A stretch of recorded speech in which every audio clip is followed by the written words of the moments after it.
વિદ્યાર્થી મિત્રો ધોરણ 12 વિષય અર્થશાસ્ત્ર ધોરણ 12માં આપણે વિદ્યાર્થી મિત્રો અગાઉ જે આપણે ચર્ચા કરી ગયા હતા લેસન નંબર 4 જે આપણે જોઈ ગયા છીએ. હવે આજનું જે આપણું લેસન છે વિદ્યાર્થીઓ એની આપણે ચર્ચા કરી દઈએ. જે લેસન નંબર આપણું જે 5 છે એ આપણું કુલ ગુણ 10 છે. આ ખાસ ધ્યાન આપો. લેસન નંબર 5 ગરીબી, જેને પ્રોવિટી કહેવાય. હવે આપણે જોઈએ કે કુલ ગુણ એના કેટલા છે. આપણે પહેલાં એ ખબર હોવી જોઈએ તો કુલ ગુણ એના 10 છે. અને બોર્ડની અંદર આપણે જોઈએ તો એમ કહેવાય છે એક વિકલ્પ પૂછાય છે, પછી 1 માર્ક્સના એટલે કે 2 પ્રશ્ન, એક વિકલ્પનો 1 માર્ક્સ, પછી 2 માર્ક્સના એટલે 1 માર્ક્સના 2 પ્રશ્ન પૂછાશે. અને ત્યારબાદ આપણે જોઈએ કે એસે એટલે કે 2 માર્ક્સના પ્રશ્ન. ટૂંકમાં જવાબ આપો સેક્શન સી. આ સેક્શન એ, સેક્શન બી અને આ સેક્શન સીમાં છે. સેક્શન સીમાં આપણા એમ કહેવાય છે કે એક પ્રશ્ન છે, કુલ ગુણ 2 છે એના. આમાં બી 2 પ્રશ્ન છે અને 2 માર્ક્સ છે. આનો એક વિકલ્પનો 1 માર્ક્સ છે. પછી સેક્શન ડીમાં આપણે જોઈએ તો સેક્શન ડી જે છે એમાં નથી પૂછાતો પ્રશ્ન, પણ સેક્શન ઈમાં એમ કહેવાય છે એક પ્રશ્ન પૂછાય છે, તેના કુલ ગુણ 5 છે. અને આપણે જોઈએ કે કુલ ગુણ આપણો 10 છે, એમાંથી એક વિકલ્પ પૂછાય છે, 1 માર્ક્સના 2 પ્રશ્ન પૂછાય છે, 2 માર્ક્સનો 1 પ્રશ્ન પૂછાય છે. અને સેક્શન ડીમાં નથી પૂછાતું.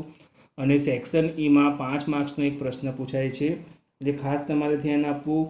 એટલે આપણે જોઈએ વિદ્યાર્થી મિત્રો પણ ઘણી વખત ઇકોનોમિક્સની અંદર આપણે જોઈએ તો બ્લુપ્રિન્ટ પ્રમાણે નથી આવતું. ઘણી વખત 3 માર્ક્સમાં પણ પ્રશ્નો એ લોકો મૂકતા જોવા આપણને મળે છે.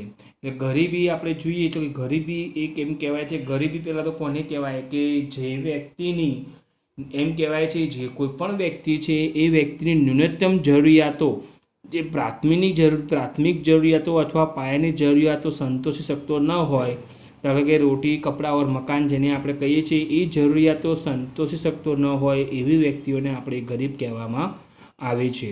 ગરીબી એ આપણે જોઈએ ખાસ કરીને એમ કહેવાય ગરીબી એ ગુણાત્મક ખ્યાલ છે, જેને આપણે ગુણાત્મક ખ્યાલ સાથે સંકળાવવામાં આવે છે. આપણે જોઈ ગયા હતા ગુણાત્મક ખ્યાલમાં આપણે જોયું હતું કે ગુણાત્મક ખ્યાલ એટલે શું કહેવાય, આર્થિક વિકાસ એ ગુણાત્મક ખ્યાલ કહેવાય, એ બી ગુણાત્મક બાબત છે.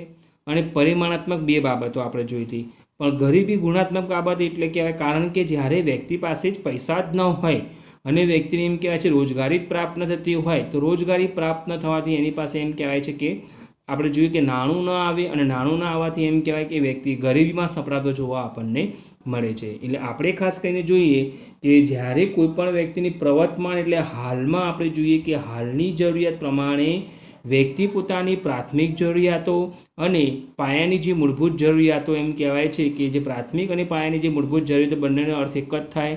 એટલે આપણે જોઈએ કે કપડાં છે, રહેઠાણ છે, એટલે રોટી, કપડાં અને ખોરાક એ પ્રાપ્ત ન કરી શકતો હોય, બરાબર, ન્યૂનતમ જરૂરિયાત પણ પ્રાપ્ત ન થતું હોય, તેવા વ્યક્તિઓને આપણે ગરીબ કહેવામાં આવે છે. અને ગરીબી અને બેરોજગારી ખાસ યાદ રાખજો કે ગરીબી અને બેરોજગારી આપણે જોઈએ, ગરીબી અને એમ કહેવાય છે બેરોજગારી એ બંને આપણે એમ કહેવાય છે સગી બહેનો કહેવામાં આવે છે. આ બંનેને શું કહીએ છીએ, સગી બહેનો કહેવામાં આવે છે. કેમ? કારણ કે બંનેને કેમ સગી બહેનો કહીએ છીએ એ પણ ખાસ યાદ રાખવું. કેમ કે જ્યારે વ્યક્તિને એમ કહેવાય છે કે રોજગારી પ્રાપ્ત ન થાય, તો રોજગારી પ્રાપ્ત ન થવાથી એ વ્યક્તિ ક્યાં કેવો થતો જોવા મળશે, આપણે ગરીબીમાં સપડાતો જોવા આપણને મળે છે. જ્યારે વ્યક્તિને રોજગારી પ્રાપ્ત જ ન થતી હોય, તો રોજગારી પ્રાપ્ત ન થવાથી વ્યક્તિ ગરીબીમાં સપડાય છે, એટલે એને આપણે એ વ્યક્તિને ગરીબ કહેવામાં આવે છે. એટલે ગરીબી અને બેરોજગારી સગી બહેનો કહે છે, કેમ કે બેરોજગારીના કારણે જ ગરીબી પ્રવૃત્તિ જોવા આપણને મળે છે. એટલે ખાસ તમારે ધ્યાન આપી દેવું. પહેલાં તમારે અર્થ સમજવો. એટલે આપણે જોઈએ એની પ્રસ્તાવના પ્રમાણે આપણને અહીંયા ખાસ ધ્યાન આપવું, કેમ કે બોર્ડની એક્ઝામમાં આમાંથી પ્રશ્ન 5 માર્ક્સનો પૂછાય છે. આર્થિક કારણો, સામાજિક કારણો છે, જે એના કારણો છે એટલે ખાસ તમારે ધ્યાન આપવા વિદ્યાર્થીઓ.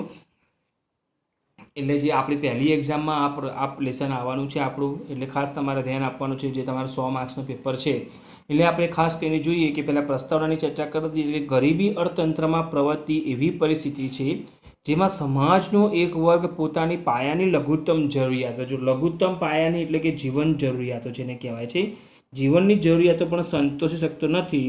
અને મોટાભાગના વિકાસમાન એટલે વિકાસશીલ દેશો કે જ્યાં માથાદીઠ આવકનું નીચું પ્રમાણ, શું કહે છે, જો જ્યાં આપણે જોઈએ કે માથાદીઠ આવકનું પ્રમાણ કેવું છે ત્યાં નીચું જોવા આપણને મળશે. માથાદીઠ આવક એટલે પ્રત્યેક વ્યક્તિ દીઠ આવક જેને કહીએ છીએ એનું નીચું પ્રમાણ. આવકની અસમાન વહેંચણી, આવકની વહેંચણી કેવી થાય છે આપણી અસમાન જોવા મળે છે. ત્યાં વસ્તીનો મોટો ભાગ કે જે ગરીબ છે તે સારું જીવન જીવવા જરૂરી પાયાની લઘુત્તમ જરૂરિયાતો જેવી કે પૂરતો પોષક આહાર, કપડાં, સારું રહેઠાણ પણ પ્રાપ્ત કરી શકતા નથી. એવા આપણે નથી. તો બીજી તરફ આપણે જોઈએ કે જે ધનિક લોકોની આપણે ચર્ચા કરી દઈએ તો જે લોકો ધનિક છે, જોઈએ ધનિક અને સાધન સંપન્ન વર્ગ એટલે કે ધનિક વર્ગ જ જેને કહેવાય, જેની પાસે સાધન સંપત્તિ છે એવા વર્ગ એ ઊંચી આવક સાથે ઊંચું જીવન ધોરણ જીવતા હોય છે. પણ આપણું ભારતીય ઇકોનોમીની આપણે વાત કરી દઈએ તો અર્થતંત્રની અંદર આપણે જોઈએ તો એમ કહેવાય છે કે જોવા મળતી જે આર્થિક આમ કહેવાય છે કે અસમાનતાના કારણે આપણા ભારત દેશની અંદર વિકાસશીલ દેશોમાં આપણે જોઈએ તો કે આવકની વહેંચણી અસમાન થાય છે, સમાન થતી નથી. તો અસમાનતાના કારણે આપણે જોઈએ તો કે સમાજમાં આપણે અસંતોષ, અશાંતિ, ઈર્ષાભાવ એ તેમજ વર્ગ વિગ્રહ જેવી પરિસ્થિતિઓ આપણને જોવા ખૂબ જ પ્રમાણમાં મળે છે. એટલે માનવ વિકાસ અહેવાલ પ્રમાણે આપણે જોઈએ તો વિદ્યાર્થીઓ 1997 મુજબ આર્થિક વિકાસ તે સાધન અને માનવ વિકાસ તે ધ્યેય છે. શું કે છે? આર્થિક વિકાસ એ સાધન છે. આર્થિક વિકાસ ત્યારે આપણે તમને કીધું કે આર્થિક વિકાસ એ ગુણાત્મક બાબત છે એટલે એની સાથે સંકળાયેલી છે, ગરીબી સાથે સંકળાયેલી બાબત છે એટલે કહેવાય છે કે તે સાધન અને માનવ વિકાસ શું છે આપણો ધ્યેય છે.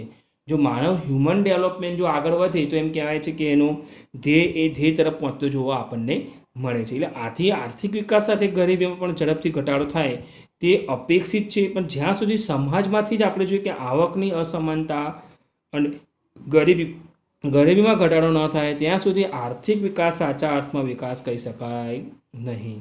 એટલે શું કહે છે? ધ્યાન આપવું ખાસ અહીંયા, જ્યાં સુધી આવકની જ અસમાનતા, આપણે મેં તમને કીધું કે વિકાસશીલ દેશોમાં આવક અસમાનતા જોવા મળે છે. અસમાનતાનો અર્થ થાય કે બધા જ વ્યક્તિની આવક એક સરખી હોતી નથી. બધા જ વ્યક્તિઓની આવક અલગ અલગ જોવા આપણને મળે છે. કોઈ 10,000 કમાય, કોઈ 5 કમાય, કોઈ 20 કમાય, કોઈ 50 કમાય, કોઈ લાખ કમાય, કોઈ 2 લાખ કમાય. એટલે કહેવાય છે એના આધારે આપણે જોઈએ તો જ્યાં સુધી સમાજની એમ કહેવાય છે કે સમાજમાંથી આવકની અસમાનતા અને ગરીબીમાં ઘટાડો ન થાય ત્યાં સુધી આર્થિક વિકાસ સાચા અર્થમાં આપણે કહી શકતા નથી. તો સાચા અર્થમાં આપણે એને આર્થિક વિકાસ કહી શકતા નથી. એટલે આ સંદર્ભમાં આપણે જોઈએ તો કે ભારતની અંદર આપણે આયોજન કાળ દરમિયાન એમ કહેવાય છે ગરીબી નાબૂદી માટે ધ્યેયને આપણે આયોજનના એક મહત્વના ધ્યેય તરીકે પણ સ્વીકારેલ છે. ખાસ કરીને પંચમી પંચવર્ષીય યોજના, જે 5મી પંચવર્ષીય જે યોજનાઓ છે અને તે પછીની જે પંચવર્ષીય યોજનામાં ગરીબી નાબૂદી માટેની વ્યૂહરચના હેઠળ ખાસ આપણે એમ કહેવાય છે કે કાર્યક્રમો અને યોજનાઓ શરૂ કરવામાં આવી, પરંતુ ગરીબીમાં લક્ષ્યાંક મુજબનો ઘટાડો કરી શકાયો નથી. એટલે જોઈએ કે ગરીબીના આપણે અર્થની વાત કરી દઈએ તો આપણે જોઈએ ગરીબીનો જે અર્થ છે જ્યારે સમાજનો એક મોટો વર્ગ પોતાની પાયાની લઘુત્તમ અને જીવન જરૂરિયાતો સંતોષી શકતો નથી તેવી પરિસ્થિતિને આપણે ગરીબ કહેવામાં આવે છે. ખાસ તમારે આ મેં તમને કીધું એ પ્રમાણે કે પોતાની લઘુત્તમ એટલે કે મૂળભૂત જરૂરિયાતો અને પ્રાથમિક જરૂરિયાતો સંતોષી શકતો ન હોય તેવા વ્યક્તિઓને આપણે ગરીબ કહેવામાં આવે છે. પણ જો સમાજનો આ મોટો વર્ગ ન્યૂનતમ જીવન ધોરણથી પણ નીચું જીવ, હવે જો આ ધ્યાન આપવું ખાસ, હવે શું કહે છે? ન્યૂનતમ એટલે ઓછામાં ઓછું જીવન ધોરણથી પણ નીચું જીવન ધોરણ ધરાવતો હોય તેવા ત્યારે સમાજમાં વ્યાપક ગરીબી છે તેમ આપણે કહી શકાય. એટલે આપણે ખાસ કરીને જોઈશું કે વિશ્વમાં આપણે એમ કહેવાય છે કે મોટાભાગના દેશોમાં આપણે જોઈએ તો કે ગરીબીનું અર્થઘટન કરવાના પ્રયાસો થયા છે, પરંતુ ગરીબી એક આપણે જોઈએ છે તેમ કહેવાય સાપેક્ષ ખ્યાલ હોવાથી, જો ગરીબી એક એવો ખ્યાલ છે, આ ખાસ યાદ રાખવાનું છે વિદ્યાર્થીઓ, વિકલ્પમાં પૂછાય, ગરીબી એક આપણો સાપેક્ષ ખ્યાલ છે. તો સાપેક્ષ ખ્યાલ હોવાથી તેનો અર્થ સમય, સ્થળ અને સમાજ બદલાતો રહે છે. કે છે જો ગરીબી એ આપણો કેવો ખ્યાલ છે? સાપેક્ષ ખ્યાલ છે. એટલે સાપેક્ષ ખ્યાલ હોવાથી આપણે જોઈએ તો એમ કહેવાય છે કે સાપેક્ષ ખ્યાલ હોવાથી તે આપણે એમ કહેવાય છે કે સમાજના એક સરેરાશ મુજબ આપણે જોઈએ હોવાથી તેમાં સમય, સ્થળ અને સમાજ બદલાતો રહે છે. ગરીબી માટેના મોટા ભાગમાં આપણે જોઈએ તો કે મોટાભાગના અર્થઘટનોમાં સમાજના એક સરેરાશ જીવન સ્તરને ધ્યાનમાં લઈને સમાજમાં પ્રવર્તમાન અસમાનતાઓ આપણે દર્શાવવામાં આવે છે. તેથી વિકસિત અને વિકાસશીલ દેશોમાં આપણે જોઈએ કે વિકસિત અને વિકાસશીલ દેશો જે છે એ વિકસિત અને વિકાસશીલ દેશોમાં ગરીબીને નક્કી કરતા ધોરણોમાં તફાવત જો મળે છે। આપણને એમ કહેવાય છે કે તફાવતો જોવા આપણને વિકાસશીલ અને વિકસિત દેશોમાં એમ કહેવાય છે કે ઘણા બધા આપણને તફાવતો જોવા મળે છે। એટલે આપણે ખાસ કરીને જોઈશું તફાવતોની અંદર એમ કહેવાય છે કે તે સંદર્ભમાં આપણે ગરીબીને આપણે જોઈએ છે કે તે આ સંદર્ભની અંદર ગરીબીના અર્થઘટનને બે વિભાગોમાં વહેંચી શકાય છે। એક તો ખાસ આપણું કયા બે વિભાગો, ગરીબીની પરંપરાગત અથવા આવક ગરીબી અને ગરીબીનો આધુનિક અથવા બિન આવક ગરીબી। ધ્યાન આપજો, ગરીબીનો પરંપરાગત અર્થ અથવા આવક ગરીબી અને બીજું શું છે, ગરીબીનો આધુનિક અર્થ અથવા બિન આવક ગરીબી, જેની પાસે આવક જ ના આવતી હોય। એટલે આપણે ખાસ કરીને અહીંયા જોઈશું હવે કે ગરીબીના આવક અભિગમ મુજબ જીવન જરૂરી ચીજ વસ્તુઓ અને સેવાઓને ખરીદવા માટે જોઈશું કે છે આ ગરીબીના આપણે પહેલાં શેના માટે જોઈશું કે આવક ગરીબીના સંદર્ભમાં આપણે જોઈશું ગરીબીના આવક ના સંદર્ભમાં આપણે જોઈએ તો કે જીવન જરૂરી આપણી ચીજ વસ્તુઓ, જે પણ આપણી જીવન જરૂરી ચીજ વસ્તુઓ છે એ ચીજ વસ્તુઓની સેવાઓને ખરીદવા માટે નક્કી કરવામાં આવેલ આવક કે ખર્ચની લઘુત્તમ સપાટી એટલે ગરીબી રેખા। જો એને આપણે આવક ગરીબી રેખા કહેવામાં આવે છે। શું કહે છે કે આપણે જોઈએ કે ગરીબીની આવક ગરીબી રેખામાં આપણે એમ કહેવાય છે કે જીવન જરૂરી ચીજ વસ્તુઓ અને સેવાઓને ખરીદવા માટે નક્કી કરવામાં આવેલ આવક કે લઘુત્તમ સપાટી એટલે ગરીબી રેખા। ગરીબી રેખા દ્વારા નક્કી થયેલ આવક એ ખર્ચની લઘુત્તમ સપાટીથી ઓછી આવક ધરાવનાર કે ખર્ચ કરનાર। જો ગરીબી રેખામાં શું છે, એના દ્વારા નક્કી થયેલ આવક, જે પણ નક્કી થયેલ આવક કે ખર્ચની લઘુત્તમ સપાટીથી ઓછી આવક ધરાવનાર કે ખર્ચ કરનાર વર્ગને આપણે ગરીબ કહેવામાં આવે છે।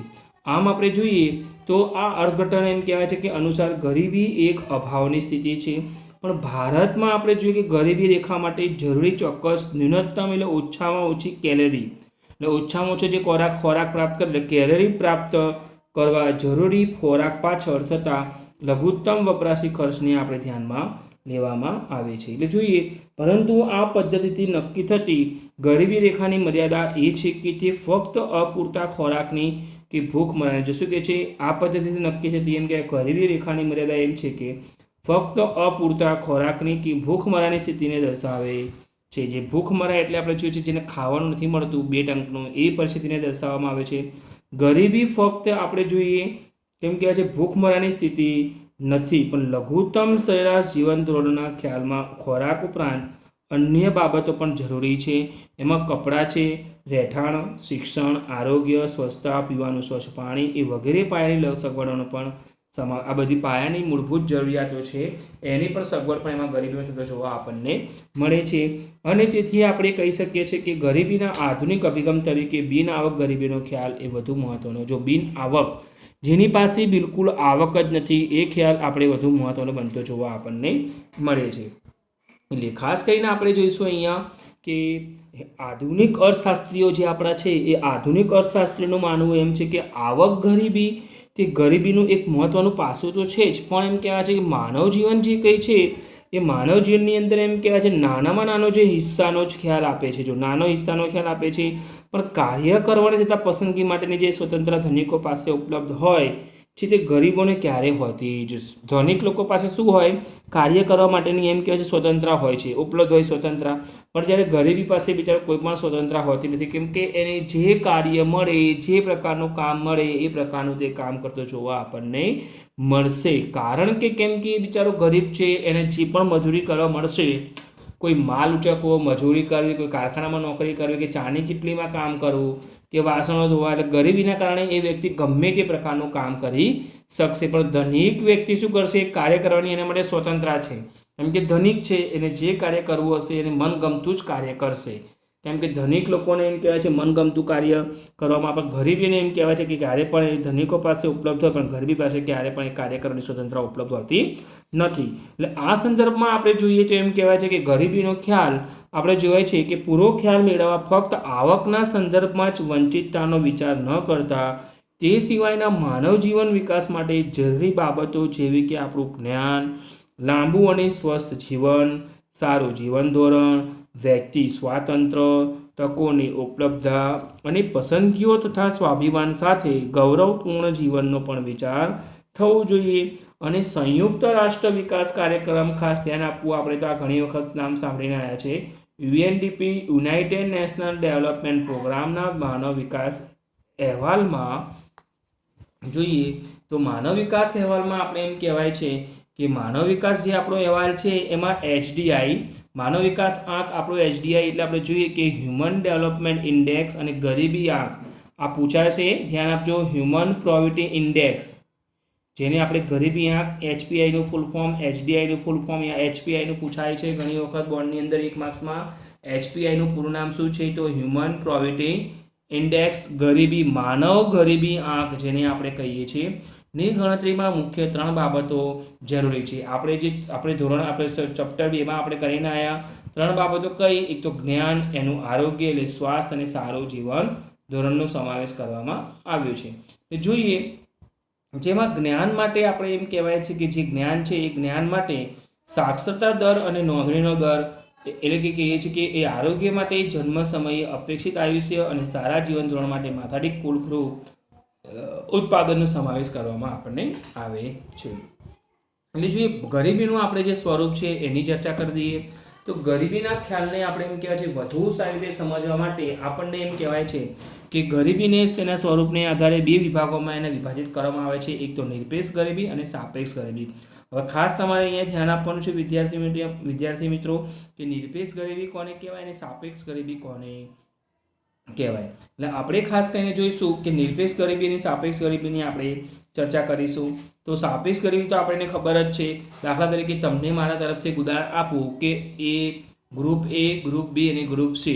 તો ગ્રુપ A ની આવક 30,000 હોય તો ગ્રુપ B ની આવક 20,000 હોય અને ગ્રુપ C ની આવક 10,000 હોય. તો એમ કહેવાય છે 10,000 અને 30,000 ગ્રુપ C અને ગ્રુપ A કરતાં ગ્રુપ C એ ગરીબ છે અને ગ્રુપ A અમીર છે, ધનિક છે એમ કહેવાય. એટલે એની સાપેક્ષમાં એ ગરીબી થતી જોવા આપણે. ગ્રુપ C સાપેક્ષે ગરીબ છે, એની સાપેક્ષે ગ્રુપ C ગરીબ છે. અને ગ્રુપ A અને ગ્રુપ B ની સાપેક્ષે જોઈએ તો ગ્રુપ A ની 30,000 આવક છે, ગ્રુપ B ની 20,000 આવક છે. તો A કરતાં B એ સાપેક્ષ ગરીબ કહેવામાં આવે છે. એવી રીતે જ હવે નિરપેક્ષ ગરીબીની આપણે ચર્ચા કરીએ. અહીંયા ધ્યાન આપજો ખાસ. નિરપેક્ષ ગરીબીમાં પણ આપણે જોઈએ કે નિરપેક્ષ ગરીબી કોને કહેવાય તો કહેવાય છે જીવનની જે લઘુત્તમ જરૂરિયાતો સંતોષવા માટે જરૂરી ચીજ વસ્તુઓ, જે પણ આપણી જે જરૂરી ચીજ વસ્તુઓ છે એ ચીજ વસ્તુઓ અને સેવાઓ ખરીદવા માટે નક્કી કરવામાં આવેલ આવક કે ખર્ચની લઘુત્તમ સપાટી એટલે ગરીબી રેખા છે. શું કહે છે કે જીવનની જે લઘુત્તમ જરૂરિયાતો સંતોષવા માટે જરૂરી ચીજ વસ્તુઓની સેવાઓ ખરીદવા માટે નક્કી કરવામાં આવેલ આવક કે ખર્ચની લઘુત્તમ સપાટી એટલે શું કહેવાય? ગરીબી રેખા. પણ આ ગરીબી રેખાથી પણ ઓછી આવક. જો ધ્યાન આપજો, નિરપેક્ષ ગરીબ કોને કહેવાય? જે ગરીબી રેખા છે જે જીવન જરૂરિયાતની જે ચીજ વસ્તુઓ ખરીદવા માટે નક્કી કરવામાં આવેલ આવક કે ખર્ચની લઘુત્તમ સપાટી એટલે ગરીબી રેખા. પણ આ ગરીબી રેખાથી પણ ઓછી આવક કે ખર્ચ ધરાવતો વર્ગ. જો શું કહે છે? આ ગરીબી રેખાથી પણ એમ કહેવાય છે ઓછી આવક અને ખર્ચ ધરાવતો વર્ગ જે નિરપેક્ષ ગરીબ કહેવામાં આવે છે. નિરપેક્ષ ગરીબી એ સંપૂર્ણ ગરીબી તરીકે, જો નિરપેક્ષ ગરીબી એટલે કે સંપૂર્ણ ગરીબી કહેવાય. એની પાસે કોઈ પણ આવકનો સ્ત્રોત હોય નહીં, બેકાર હોય એમ કહેવાય છે, ગરીબ જ હોય વ્યક્તિ એમ. તો જોઈએ કે આપણે એમ કહેવાય છે કે જે નિરપેક્ષ ગરીબ કહેવાય છે. નિરપેક્ષ ગરીબી સંપૂર્ણ ગરીબી તરીકે પણ ઓળખાય છે. આ ધ્યાન આપવું ખાસ. નિરપેક્ષ ગરીબીને આપણે બીજા અર્થમાં શું કહીએ છીએ? સંપૂર્ણ ગરીબી તરીકે ઓળખીએ છીએ. પણ નિરપેક્ષ ગરીબીના ખ્યાલથી અર્થતંત્રમાં ગરીબી રેખા હેઠળ જીવતા ચોક્કસ વર્ગને નક્કી કરી શકાય છે અને આ ખાસ ગરીબ વર્ગની ગરીબી ઘટાડવા લક્ષ્યાંક આધારે ચોક્કસ નીતિઓ ઘડી શકાય છે. એટલે આપણે ખાસ કરી જઈશું ગરીબી રેખાની ચર્ચા કરીએ તો ગરીબી રેખાની અંદર આપણે એમ કહેવાય છે કે ગરીબીના નિરપેક્ષ સ્તરનો અંદાજ મેળવવા અનાજ, દાળ, દૂધ, માખણ વગેરેનું લઘુત્તમ ભૌતિક પ્રમાણ કે જે જીવન નિર્વાહ માટે જરૂરી છે તે પ્રાપ્ત કરવા માટે લઘુત્તમ માથાદીઠ વપરાશી ખર્ચ ગરીબી રેખા છે. તમારો લઘુત્તમ માથાદીઠ જે તમારો ખર્ચ છે એ તમારી ગરીબી રેખા છે. પણ આ લઘુત્તમ માથાદીઠ વપરાશી ખર્ચ ગરીબી રેખા નક્કી કરવા આયોજનની શરૂઆતમાં ઇન્ડિયન કાઉન્સિલિંગ, આ ધ્યાન આપજો ખાસ, Indian counselling of medical research દ્વારા ગ્રામ્ય ક્ષેત્ર માટે વ્યક્તિ દીઠ આપણે કહેવાય છે કે 2400 કેલરી અને શહેરી ક્ષેત્ર માટે 2100 કેલરી નક્કી કરવામાં આવે છે. પણ આ પદ્ધતિનો આયોજન પંચ દ્વારા આપણે જોઈએ તો કે 1969માં મંજૂર થયેલ એમ કહેવાય છે કે મંજૂર કર્યા અને 1960 થી 61ની કિંમતોને આપણે આધાર વર્ષ તરીકે લઈ માથાદીઠ માસિક ₹20 નક્કી કરવામાં આવી અને દાંડેકર અને રથ, આ યાદ રાખજો ખાસ, આ કાર્યપદ્ધતિના આધારે ગ્રામ્ય ક્ષેત્રો માટે 1960 થી 61ની આધાર કિંમતે માથાદીઠ માસિક ₹15 અને શહેરી ક્ષેત્ર માટે માથાદીઠ ₹22.5 નક્કી કર્યું. ત્યારબાદ આ આયોજન પંચ દ્વારા પ્રોફેસર એમ કહેવાય છે ડીટી લાકડાવાળાની અધ્યક્ષતા હેઠળ એટલે એના હાથ નીચે નક્કી કરાયેલ તજજ્ઞ આપણે જોઈએ કે જૂથ એ વર્ષ 1993 અને 1973 થી 74ની આધાર કિંમતે ગ્રામીણ ક્ષેત્ર માટે માથાદીઠ માસિક ₹49 છે અને શહેરી ક્ષેત્ર માટે આપણે કેટલો કર્યો 57 એમ કહેવાય છે વપરાશી ખર્ચનો અંદાજ મૂક્યો. જોઈએ ગરીબી રેખાની આપણે વાત કરીએ કે ગરીબી રેખાની આપણે જોઈએ કે ગણતરીની પદ્ધતિની એક મોટી મર્યાદા એ છે કે તેમાં ફક્ત કેલેરી વપરાશને જ આધાર તરીકે લેવામાં આવે છે, પરંતુ ગરીબી એક આર્થિક પરિસ્થિતિ છે. ગરીબી કેવી પરિસ્થિતિ કહેવાય? એક આર્થિક પરિસ્થિતિ છે. એક ભૂખ અને ભૂખ એક શારીરિક પરિસ્થિતિ. ગરીબી આર્થિક પરિસ્થિતિ કહેવાય, ભૂખ એ કેવી છે? આપણી શારીરિક પરિસ્થિતિ કહેવાય છે. એટલે આથી ગરીબી રેખાનો ભૂખમરાની રેખા બનીને જો ગરીબી રેખાને આપણે ભૂખમરાની રેખા કહેવામાં આવે છે, કેમ કે આપણે એની શારીરિક પરિસ્થિતિ કહેવાય. ભૂખ એટલે ભૂખ લાગે તો આપણને ખાવા મળે નહીં, એટલે આર્થિક પરિસ્થિતિ ગરીબી કહેવાય, પણ ભૂખમરાની રેખા બનીને રહેતી જોવા આપણને મળે છે. ગરીબી રેખાના ખ્યાલને ગતિશીલ બનાવવા જીવનની ગુણવત્તાનું લઘુત્તમ સ્તર નક્કી કરવું જોઈએ અને તે માટે જીવન જરૂરી જે સગવડો છે આપણી કે પૌષ્ટિક આહાર અને સંતુલિત આહાર મળવો જોઈએ, સ્વાસ્થ્ય સારું થવું જોઈએ, વીજળી, રસોઈનું ઈંધણ, કપડાં, શિક્ષણ પાછળનો ખર્ચ, રહેઠાણ એ વગેરે બાબતોનો સમાવેશ એમાં થતો જોવા આપણને મળે છે. ધ્યાન આપવું ખાસ. એટલે જીવન જરૂરી સગવડો આપણી કઈ છે તો પૌષ્ટિક અને સંતુલિત તો આપણને આહાર મળવો જોઈએ, સ્વાસ્થ્ય આપણું સારું હોવું જોઈએ, સ્વાસ્થ્યની બધી સેવાઓ મળવી જોઈએ, રસોઈનું ઈંધણ, પછી આપણે જોઈએ કપડાં છે, શિક્ષણ પાછળનો ખર્ચ, રહેઠાણ એ વગેરે બાબતોનો સમાવેશ એમાં થવો જોઈએ. પણ આ સંદર્ભમાં આપણે જોઈએ કે ગરીબી માપનની પદ્ધતિની પુનઃરચના કરવા પ્રોફેસર સુરેશ તેંડુલકરની અધ્યક્ષતાવાળી આ સમિતિએ પોતાનો અહેવાલ વર્ષ 2009માં સરકારને સોંપ્યો. સમિતિએ શું કર્યું? ગરીબી રેખાને નક્કી કરતી નવી કાર્યપદ્ધતિ નક્કી કરી, જેમાં કેલરીના વપરાશ માટે જરૂરી ખર્ચ ઉપરાંત શિક્ષણ સ્વાસ્થ્ય માટેનો ખર્ચનો પણ સમાવેશ કરવામાં આવે છે. આ નવી પદ્ધતિ મુજબ 2011-12 માટે માસિક માથાદીઠ આપણે કહેવાય છે કે વપરાશી ખર્ચ આપણો કેટલો છે? ₹816 છે, જ્યારે શહેરી ક્ષેત્ર માટે ₹1000 આપણને જોવા મળે છે. શહેરી ક્ષેત્ર માટે કેટલો છે? ₹1000 અને ગરીબી રેખા તરીકે નક્કી કરવામાં આવે છે. એટલે આપણે ખાસ કરીને જોઈશું અહીંયા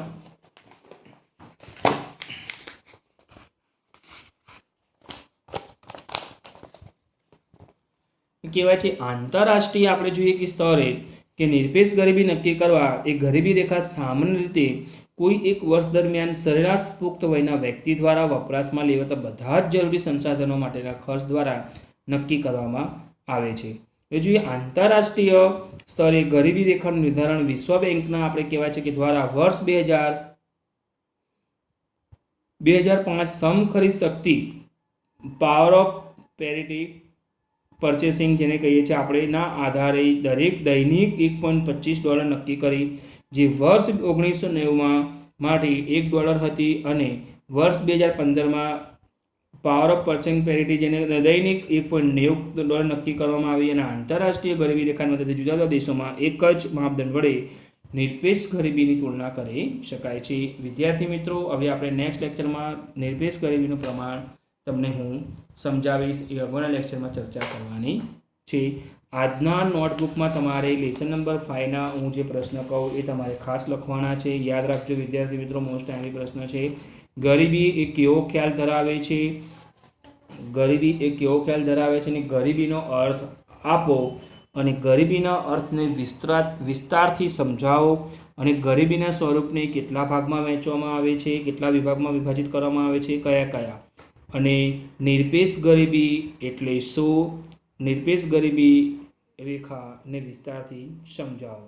અને બીજો પ્રશ્ન છે કે ગરીબીના અર્થઘટનને 2 વિભાગમાં વહેંચી શકાય, કયા અને આવક ગરીબી અને બિન આવક ગરીબી વચ્ચેનો ખ્યાલ સ્પષ્ટ કરો. અને HDIનું પૂરું નામ અને HPIનું પૂરું નામ આપો અને ત્યારબાદ PPPનું પણ વિસ્તૃત રૂપ આપો. આટલા પ્રશ્નો તમારે નોટબુકમાં લખવાના છે. આભાર વિદ્યાર્થીઓ.